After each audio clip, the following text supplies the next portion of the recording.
How to disable Google Play services. Hello everyone, this is Lucy and let's get to the video without any delay. So in order to disable your Google Play service, you will need to go to your settings, and now you will need to go to your app settings. Here, search for Google Play service and click on it. So here at the bottom of your screen, you will see disable and force stop option.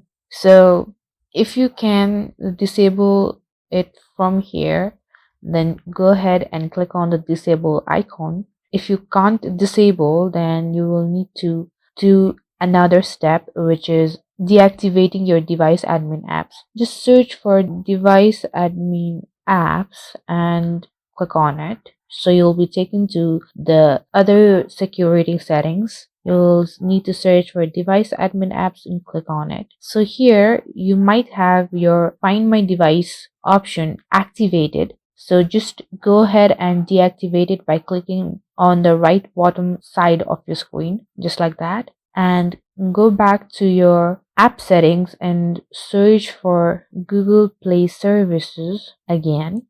So now you will be able to disable this Google Play services. And that's it for this video. Thank you guys for watching. Like and subscribe for more videos, and I'll meet you guys in the next